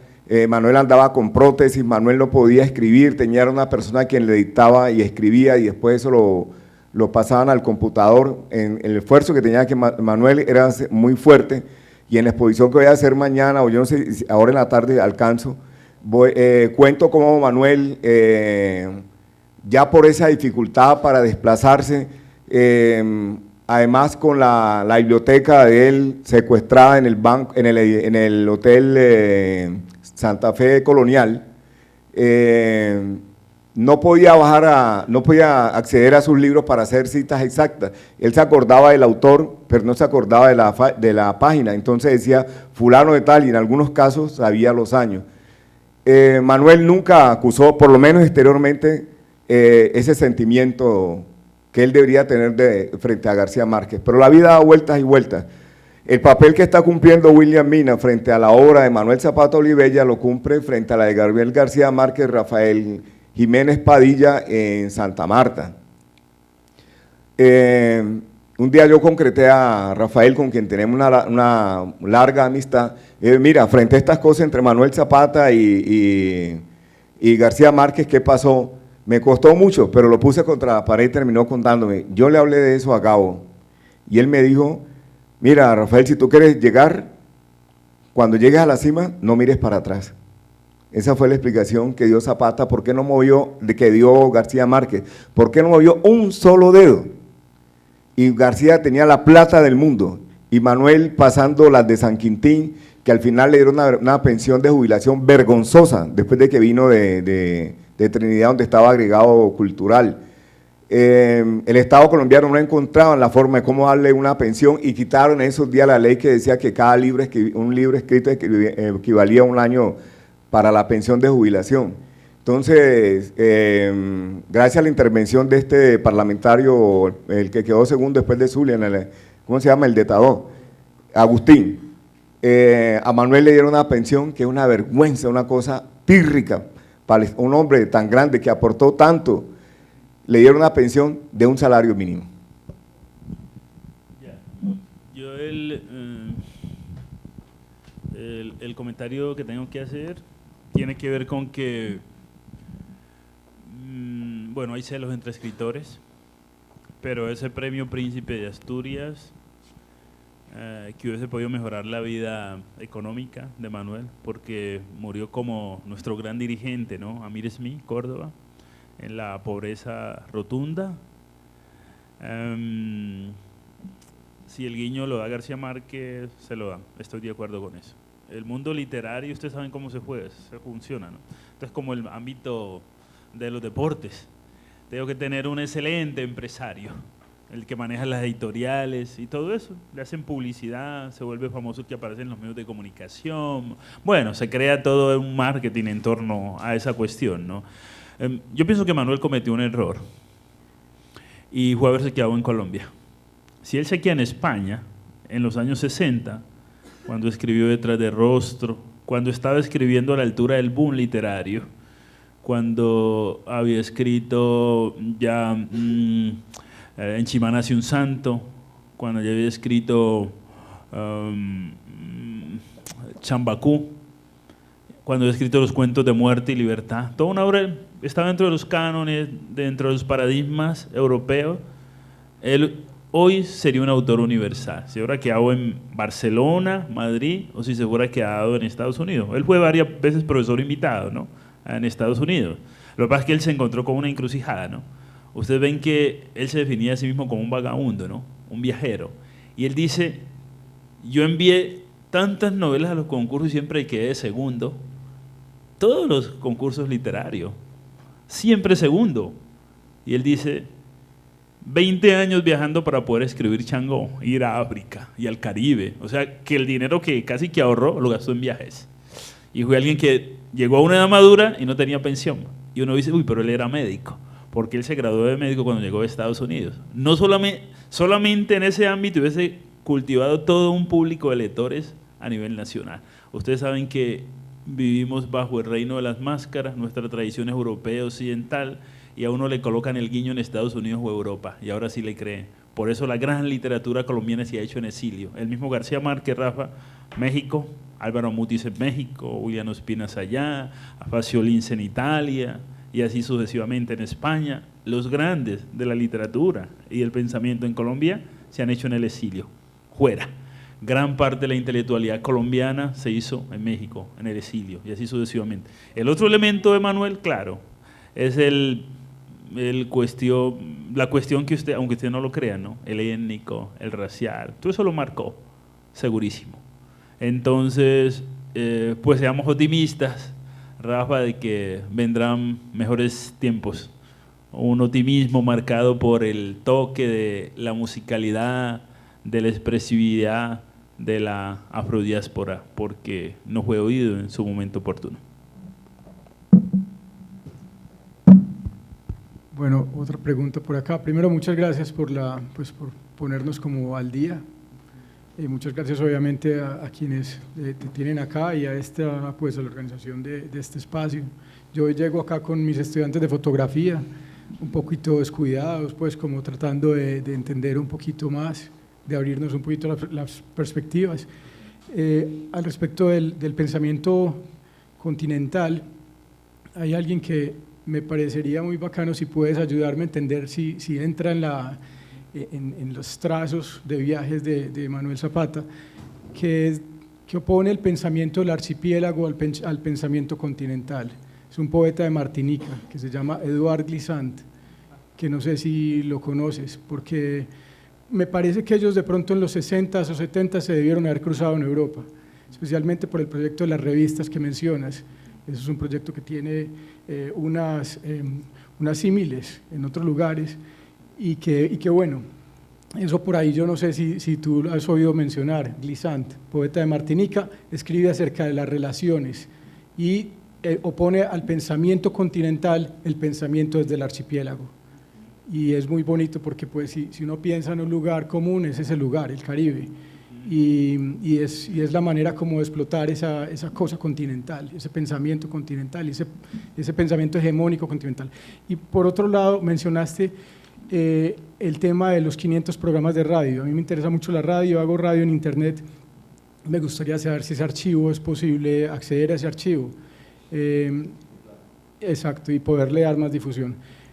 Yo no tengo información de eso, entonces agradezco cualquier pista. Y la última como apreciación es acerca del afrofuturismo, de esa manera en como, por ejemplo, George Clinton, cuando ganan un premio esos, con su música, con Funkadelic, se ganan un disco de oro y toda la banda le viene a decir, bueno, entonces compremos Cadillacs para todos los de la banda.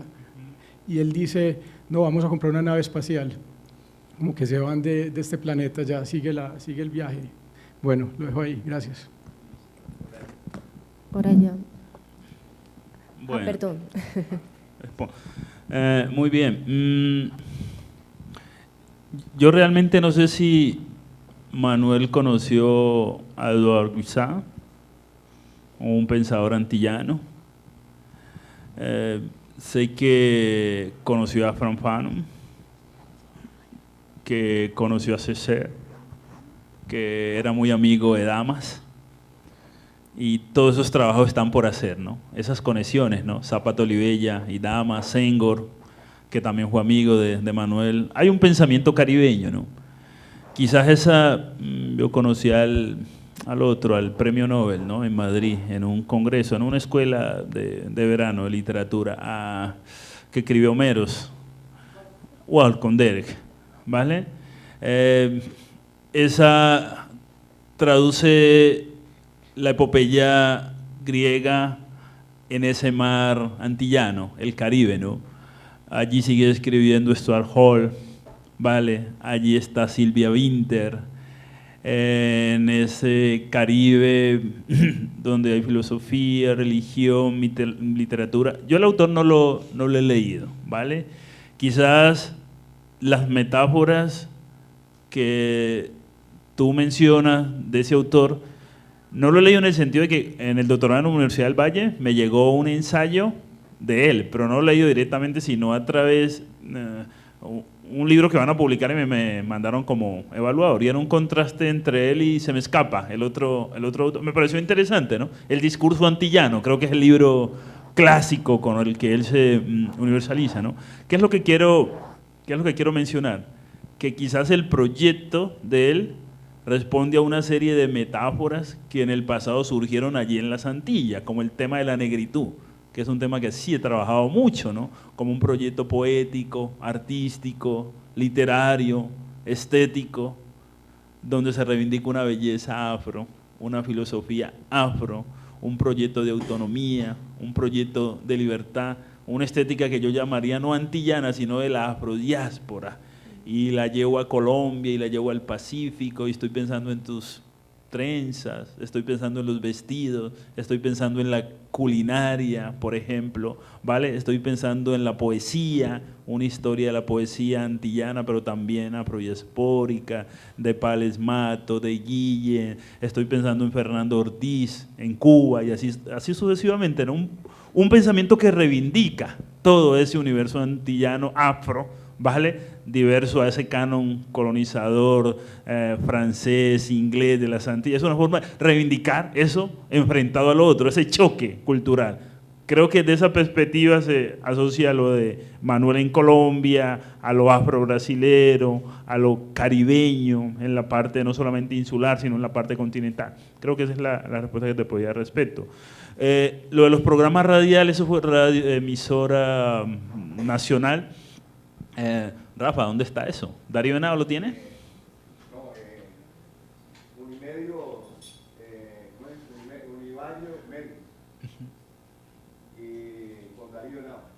Te damos el número de celular para que lo llames. ¿Listo? Perfecto.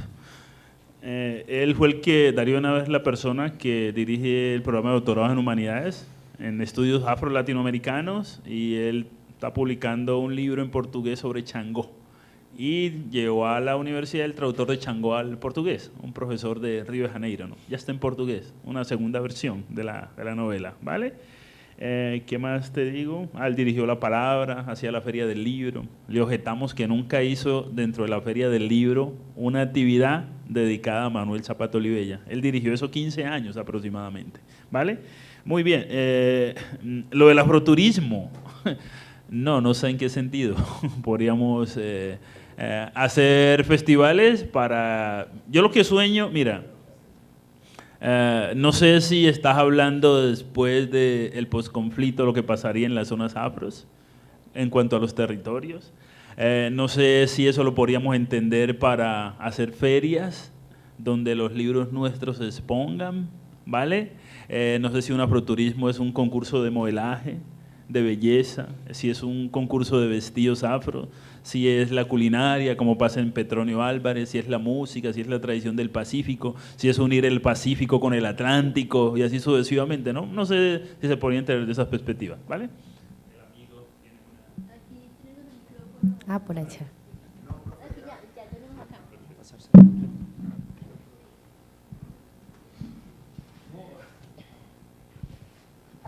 Buenos días. No, profe, yo no tenía una pregunta, sino que te quería aclarar que en la intervención anterior, ¿cierto? Cuando te preguntaron fue sobre el afrofuturismo.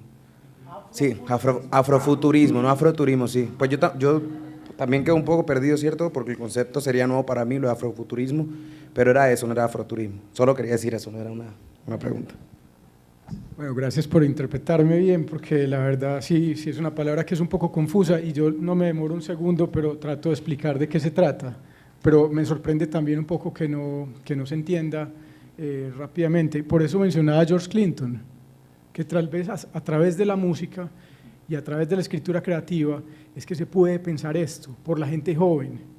Y porque de pronto si algo tiene Edouard Glissant es que él no cae en el folclorismo. Él no se devuelve después de hacer su viaje, en su diáspora también permanente, como la de muchos. Él no regresa a Martinica a reclamar el creole y a reclamar folclóricamente. Y él no está anti eso. Él solo está diciendo que el folclorismo no es la manera. Él está ya en un tercer nivel, es lo que está tratando de proponer. Mucho tema ahí. Pero lo que tiene que ver con el afrofuturismo es que nosotros hoy tenemos...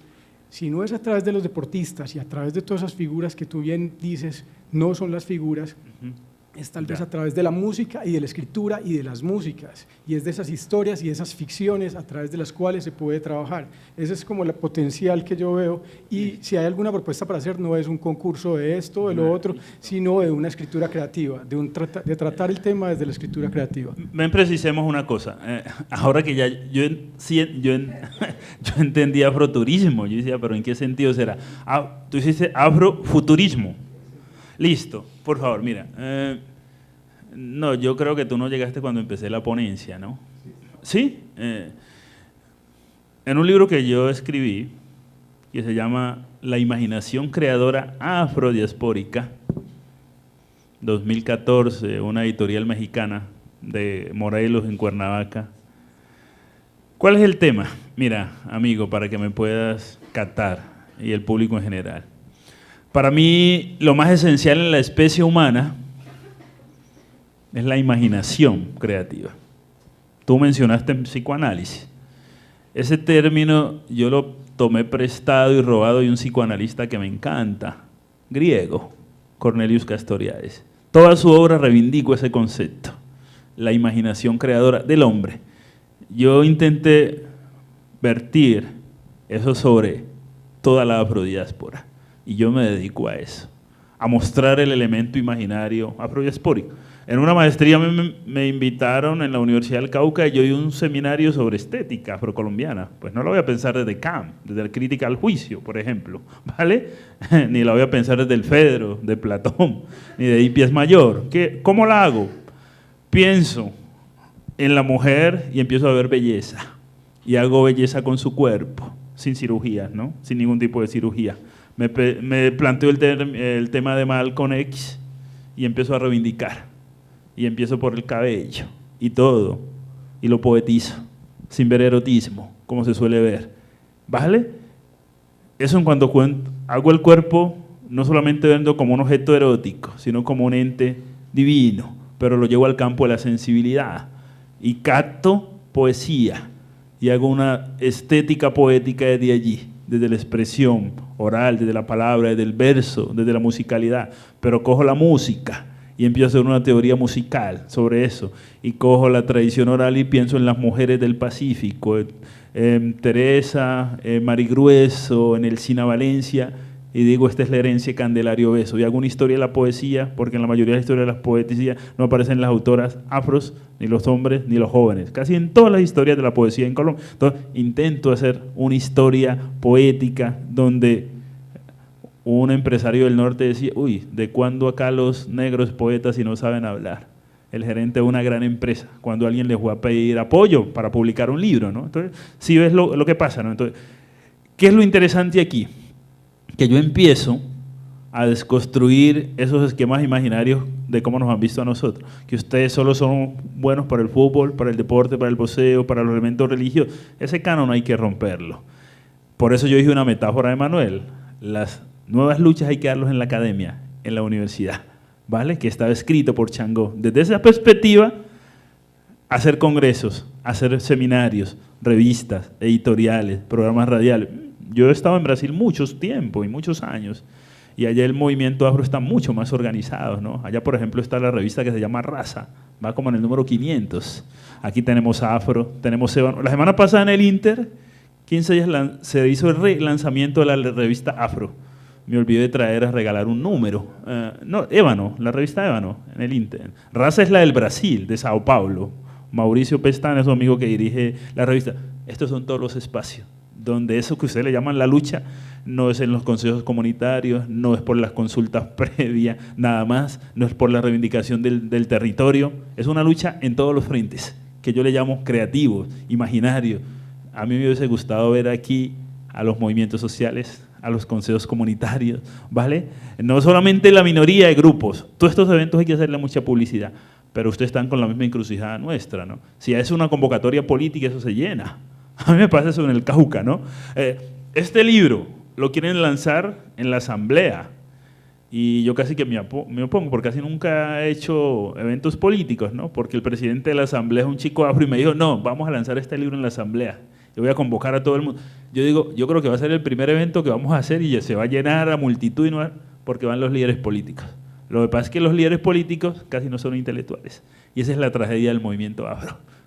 Segurísimo, y se lo he dicho en muchos escenarios, ¿no? Entonces, eso hay que articularlo todo, es una estética, claro, estoy de acuerdo con tu observación, pero que eso reivindique eso, no solamente de escritura, la palabra aquí clave sería el no educativo, porque eso es todo lo que hay que hacer en las escuelas, en el colegio. ¿Cómo yo enseño?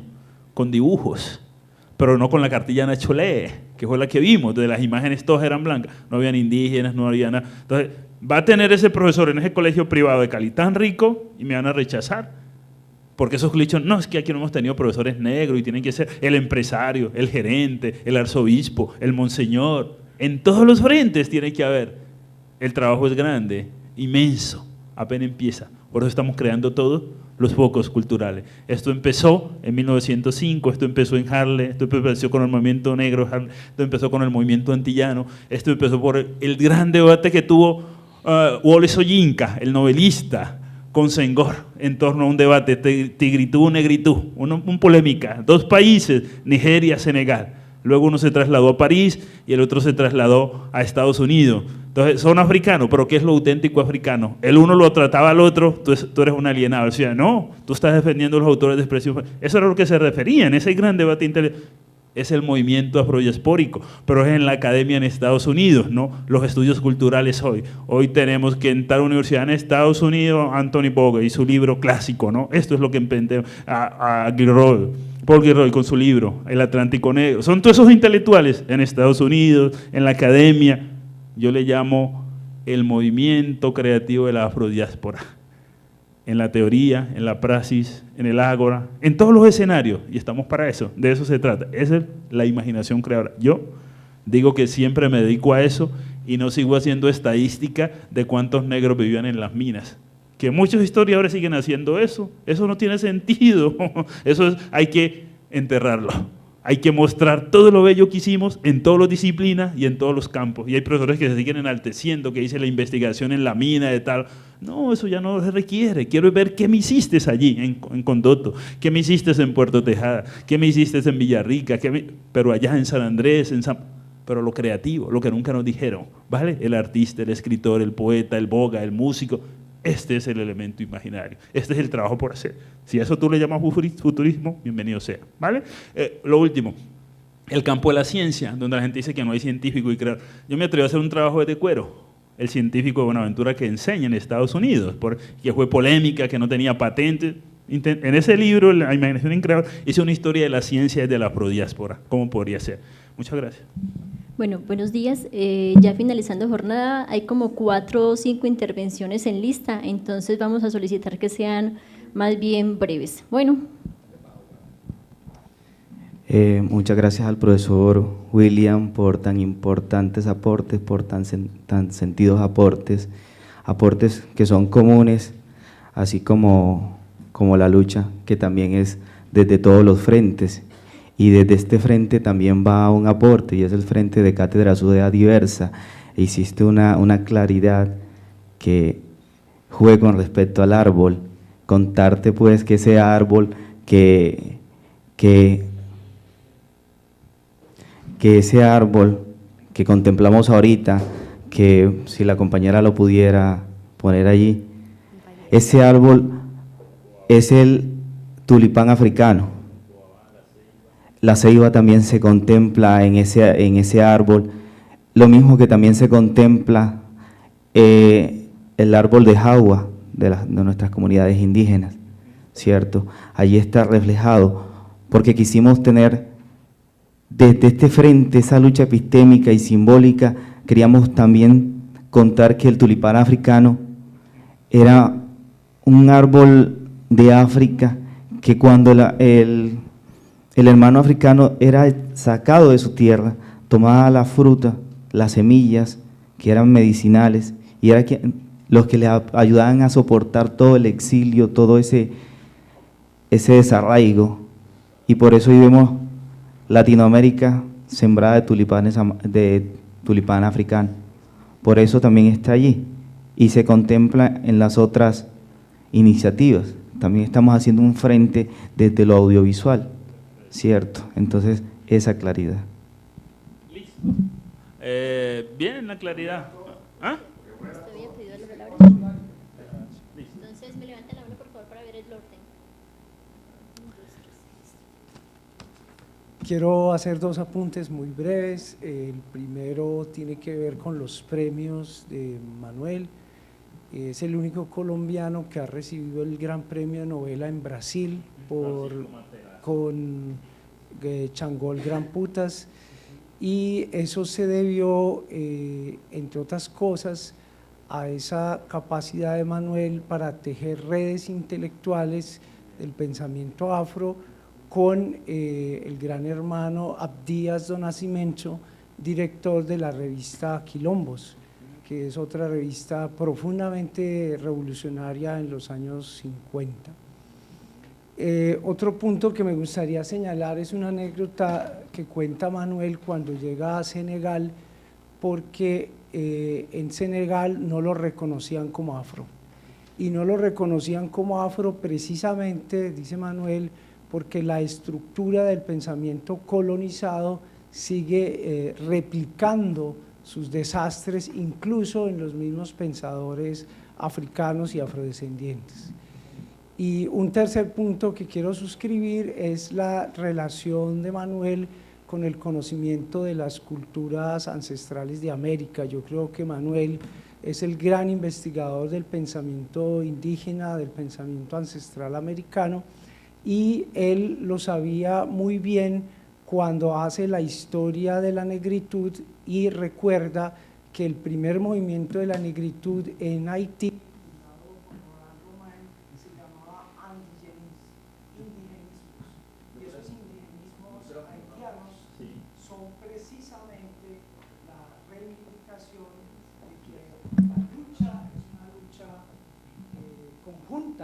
podemos seguir pensando que los pueblos ancestrales se tienen que dividir y calificar las luchas de los pueblos indígenas como una lucha aislada y la lucha de los pueblos africanos como una lucha aislada.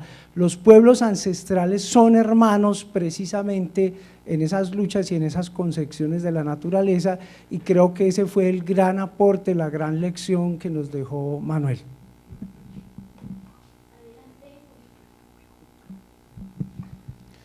Solamente dos cositas. La primera es saber qué pasó con el archivo audiovisual que produjo Delia y Manuel, el recorrido que hicieron por el Caribe y otros lugares con los grupos de danzas. Y la otra es, ¿cómo se imagina usted el cine visto desde Manuel Zapata Olivella?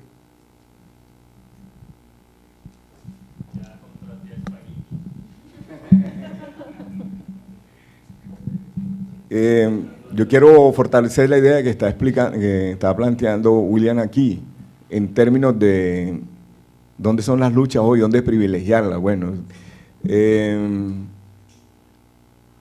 hay algo que tiene que ver con Antioquia, no sé si con la universidad. Nina Friedman, en el extranjero, en Europa particularmente, era el paradigma de los estudios afrocolombianos. Resulta que Nina Friedman originalmente era una indigenista, como es como se forman los antropólogos en Colombia. Ella va al Chocó y conoce a Rogerio Velázquez, quien le muestra una fiesta, como decía, en triétnico. Como antropólogo yo no me doy ese lujo, para mí etnia es cultura, no raza. Pero en ese tiempo le llamaban así, triétnica. Entonces era un espectáculo terrible que no voy a describir aquí, no hay tiempo. Y Rogerio le muestra el mundo afro a ella y Nina hace el mutis y se vuelve investigadora afro. Es malo hablar de la gente que ya murió, pero es la historia. Nina nunca le dio créditos a Rogerio. Rogerio es el fundador de la afrocolombianística. Cuando Nina lleva su primer proyecto de investigación al Instituto Colombiano de Historia y hoy día al Instituto Colombiano de Antropología y hoy día Historia, el director del ICANN era un antioqueño, un arqueólogo muy famoso, Duque Gómez. Y Duque Gómez, cuando lee el texto, le dice a Nina: ¿desde cuándo estudiar negros es ciencia? Eso fue en el año 68. Y ahorita mismo yo estoy viviendo el mismo debate en la Universidad del Valle, donde un colega de William, filósofo también egresado de la Complutense, el director de los estudios del doctorado en estudios afro-latinoamericanos, se burla, está grabado lo que él dice en las sesiones de los comités doctorales, y le dice a los otros profesores, y puedo citar aquí con nombre propio, está grabado lo que le dice a Mario Diego Romero. Yo te voy a repetir lo que le dijo Duque Gómez a Nina Friedman. ¿Desde cuándo estudiar negros es gente? Y este señor, yo hice, es ciencia, yo hice, mi tesis doctoral son dos temas, uno demostrando que existe un vehículo comunicacional que ni la criollística le ha dado el valor, que es el español afrocaribeño. Y la otra parte es un diccionario de palabras africanas en el español de América. 3 países no recorrí, no estuve en el Paraguay, no estuve en Bolivia, ni estuve en El Salvador, por un prejuicio estadístico. Los afrobolivianos son en este momento como 30.000. En una población de 12 millones de habitantes, estadísticamente es algo demasiado chico, pero no por eso es de ser importante. Si hubiera ido allá, hubiera reportado la existencia de un criollo que curiosamente que sí fue allá, lo invitaron, Macondé invitó a Lipski, y Lipski fue allá a Bolivia y reportó para la ciencia el afroyungano. Y de Paraguay, que la población es más pequeña todavía, la de Salvador, llegaron al punto de decir que no había población afro, como se dice de Argentina, se dice de Chile. En fin, yo a los 3 países no fui, además, excepto cuando estuve en República Dominicana, siempre la investigación corrió de mi bolsillo. En el Ecuador me quedaba en la casa de John Antón y así de amigos, y así hice este trabajo. Este señor que es filósofo, que no sabe de la filosofía de las lenguas, etcétera, está haciendo lo imposible para que mi postulación para laureada no se dé. y él quiere montar una cosa que hay un conflicto personal entre él y yo, y ya tuve que decirle, mire, señor director, yo no conozco a su mujer ni me interesa, usted no conoce la mía y supongo que tampoco, yo no debo plata a usted ni usted me da a mí, usted no tiene un problema personal conmigo, tenemos un confrontamiento de cosmovisión, usted es un racista que no es capaz de asumirlo en público, no, que como así que me estás irrespetando, no, tratémonos de usted porque usted no es amigo mío, entonces pongámosle a las cosas en su lugar. Entonces, esas son las luchas que nos toca dar. Yo lamento los estudiantes de antropología e historia aquí, que la tarea que hay es descomunal. Hay una grabación donde el maestro Aquiles Escalante Porto, poco antes de morirse, le hicimos un homenaje y dice, yo le pregunté al maestro, ¿y cuál es la tarea de los antropólogos de hoy por hoy? Etnografiar, no me preocupen por más nada. Después vendrán otros antropólogos que van a hacer la etnología. Listo, entonces.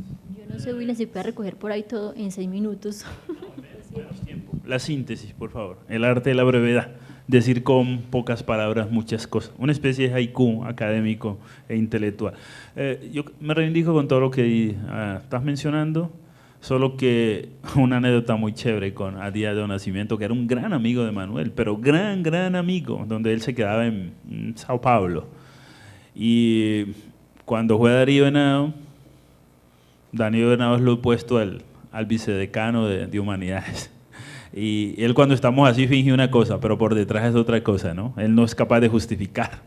Casi nadie justifica sus prejuicios y sus discriminaciones en público. Bueno, a no ser que sea algún diputado antioqueño que en una asamblea diga una mal palabra. Y así por el estilo, ¿no? Todo eso se hace tras bambalinas, ¿no? A escondidas y así sucesivamente, ¿no? Entonces, Adías un gran amigo de Manuel y en su obra hay una ansia de ese legado cultural, académico e intelectual brasilero. Él desplegó ese elemento creativo en Brasil y la anécdota es esa, ¿no? Que Manuel era inmenso, que era grande. Hay un diálogo, ¿no? Chévere hacértelo llegar. Una entrevista que él le hizo a Díaz de Nacimiento antes de morir allá en Brasil, ¿vale? Un legado. Solo eso, los Díaz, ¿qué más te digo? Lo de Senegal, que en el viaje, ¿no? Resulta que a Senegal también fue Du Bois y se hizo ciudadano de Senegal. Dubois, dicen los ingleses, 1963 cuando murió. Y fue Richard Roy, el gran escritor norteamericano, en su autobiografía, ¿no? Y les pasó lo mismo, llegaron a África y casi no fueron, pues, reconocidos, ¿no? Por eso, pero ellos en el fondo se sentían, vimos el video de Manuel cuando lo enterraron, ¿no? Que mi semilla vaya allá al África porque allá nació la humanidad, todos descendemos de Lucis, somos homo sapiens, somos demos, somos antropos, es la especie humana, como que hubiese un proyecto de los orichas y ese proyecto divino empezó allá, en África, y anda la afrodiáspora por todo el cosmos, ¿no? Se trata de eso, el hombre es africano desde esa perspectiva, ¿no? Pero es para reivindicar ese elemento creador y para eso nos sirve la paleontología, ¿vale? Esa disciplina de la ciencia que busca los restos fósiles y el origen del hombre, pero no para ver fósiles, es para ver la creatividad, ¿vale? Muy bien, todo lo que dices de la ancestralidad me identifico con eso, afroindígena, decía que eso estaba por explorar. El archivo, la pregunta que me hace el colega, Rafa, ¿dónde está ese archivo? Ese archivo está, resulta que cuando estaba Paula Moreno, yo no la puedo ver a ella, por favor, no porque le tenga odio, no, sino que no tuvo la capacidad. Le hicimos la propuesta a varios que comprara el archivo de Manuel Zapata Olivella, que quedara como un centro documental, amigos, esta gente, que quedara en Quito, que quedara en Cali. Y eso solo costaba 20 millones, el embargo porque por el dinero en el que estaba la obra de Manuel, ahí en el Dan Colonial, 5º piso donde él vivía, y no accedió a hacer eso. Y esa obra la compró la Universidad de Vanderbilt, eso lo coordina William Luis allá. Entonces nosotros tenemos que ir a investigar ahora a Estados Unidos, qué paradójico. Y con la biblioteca de Manuela, que era una de mis mejores amigas en todo esto de Manuel, su abuelo, se fue para París a estudiar y no sé nada, sé que allá había una gran cantidad de libros de Manuel, ¿no? Entonces lo otro está embargado, sigue allá en ese hotel, te confieso. Y la otra parte es en Estados Unidos, ¿no? Y la pregunta que tú me dices del cine, ¿no? Yo te decía irónicamente, pues vamos a contratar está Harvey Arboleda, se llama, Arboleda, ¿no? El que hace cine, y uno de los proyectos de él era ese, ¿no? Hacer una... No, le estoy respondiendo a él. Una radiografía de Manuel por sus viajes por Centroamérica hasta llegar a Estados Unidos, ¿no? Hay en Cali otro amigo que está haciendo la novela Changó, llevaba al cine una cuestión titánica. ¿Te imaginas cómo sería Changó llevado al cine? Una cosa, 4, 5 obras al mismo, no sé si se puede llevar Changó al cine, eso requiere mucho. No, pero estaba en Cali y él me contactó y en esa época pidió ayuda con la no consiguió los recursos. Estaba buscando los actores, quiénes van a protagonizar eso. Segurísimo que él estaba en ese proyecto. Cualquiera de nosotros podría hacer de Macandal, hacer de, bueno, quizás no en la perspectiva de raíces, ¿no? Una perspectiva de colonial, una perspectiva de otra. Así visualizo el cine. Entonces, ya el libro está en inglés, hay que enviárselo a Spy League, ¿vale? Sencillamente, uy, hermano, esto lo tenemos que llevar al cine, ¿no? Ironía. ¿Qué me falta por responder? El cine, creo que... ya. ¿De qué? No, yo le respondí. Eso yo le respondí a él hace rato. Ya. Sí, yo creo que ya. Sí, ya. Bueno, muchísimas gracias. Bueno, ¿otra pregunta hace falta? Sedney. Esperemos un momentico, por favor. Y es un poco sobre el Caribe. Nosotros somos raizales y San Andrés, y en específico toda la cultura raizal, siempre ha estado enclavada en un misterio allá, metida por un proceso de colonización moderno. Y todavía vemos que no hay esa comunicación, todavía vemos que todavía no hay ese diálogo profundo entre estas cosas que podrían unirnos, que podrían, esta obra en específico que yo la he abordado por los lados, pero no he entrado en detalles, pero sí he encontrado esos vasos comunicantes que hemos hablado antes. Y me parece muy pertinente que reconciliemos ese otro Caribe, esa otra conversación que tenemos pendiente, y me parece pertinente que lo vayamos poniendo en términos de esas luchas que estamos planteando aquí, en estos lugares que van a ser las que de verdad nos van a permitir ir a otros frentes y conversar de otras formas en esta lucha que no termina. ¿Cómo te responde? Por favor. Resulta que en el proyecto, aquí la La grabación.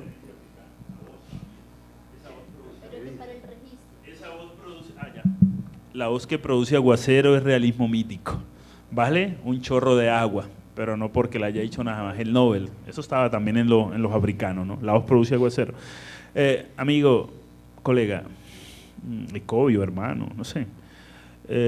Ya estos puentes se están estableciendo. Prueba de eso es que Ocles Forbes, yo creo que el mayor poeta de la afrodiáspora que yo conocí fue a Ocles, no publicó nada. Y yo dije, ¿pero cómo? Lo conocí hace 10 años, murió, mira. ¿Cómo reivindico? La hermana, me dieron el teléfono, me lo regaló una profesora que se llama Melissa, un volumen. Yo mismo me encargo de compilar la poesía de él y lo que escribe la hermana, y conseguí el teléfono. Esos son los puentes culturales y académicos. Yo lo conocí en un evento que justamente se le hizo a Manuel aquí, donde vino Lorenzo Prescó. Eso lo citó la Universidad Distrital hace 12 años, pero nunca se publicaron las memorias, por ejemplo. Entonces ese puente, el Caribe, insular, raizal, costa atlántica, costa pacífica, reunir los Andes, Medellín, Bogotá, Cali, Popayán. Este proyecto, del cual Rafael es uno de sus asesores, yo como coordinador, y que participa Darío, Mario Diego, y que hay un comité internacional, la Casi Clemen, que está en Howard, Cristina Cabral, que está en Carolina del Sur, Dayana, que está en Salvador de Bahía, otras profesoras que están en Chile, otros que están en Belo Horizonte, otras que están en África. Una enciclopedia hecha por nosotros para hacer la revolución en la universidad y en la academia. Cuando nosotros nos empecemos a leer, cuando nosotros nos empecemos a citar, como pasó en el Renacimiento Negro, de los Estados Unidos, renacimiento afro le llamo yo, haremos la revolución académica. Cuando esto se haga, ahora sí haremos el proyecto político y el partido, no a la inversa, como están haciendo nuestros líderes, porque ellos conocen la historia y la memoria. Por eso la gente se avergüenza de ser negro. La pregunta sigue siendo vigente. No tienen conciencia étnica. El que yo tenga conciencia étnica no significa que voy a establecer una actitud de choque con los otros grupos étnicos, sino que eso es lo que falta, esa reivindicación, ese orgullo por lo propio, por quién soy. Eso que filosóficamente se hacían esos filósofos que allá le llamaban el tema del ser. Manuel se lo preguntaba allí, pero ese pregunta del ser desde una ontología del afro. ¿Cómo sería? Hago ontología desde nosotros mismos, cuando me reivindico, ahora sí sé qué es, me valoro y voy a pensar en la plaza pública en ese otro proyecto. Nuestros colegas por eso quieren ser liberales y conservadores a la fuerza, pero no es así como se hace el partido político. Tiene que ser un partido del afro desde acá, con 5.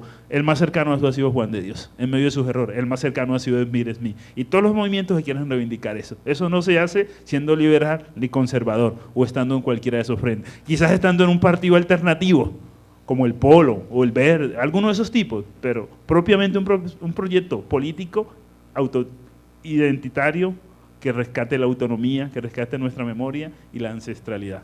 Estamos lejos, pero estas puertas ya empezaron a abrirse, nueva fisura, paradigma, y estoy seguro que vamos a cambiar el orden de todo, histórico, intelectual, mental. La lucha es en todos los frentes, sí pillan, ¿no? Entonces ya le hemos empezado y yo estoy contento por eso. ¿Vale? No es una mayoría, es una minoría, luego se unen todos, porque es la afrodiáspora en movimiento. Empezó Luther King, se unieron muchos, empezó Malcolm, se unieron, esto es así, un anónimo colectivo que hacía absolutamente esto. Los paros cívicos ya empezaron, ¿no? En Quito, en Buenaventura, hay que salir a la calle, ¿vale? Hacer la resistencia civil de Mandela, de Malcolm X y todos los que vendieron, eso, en las calles.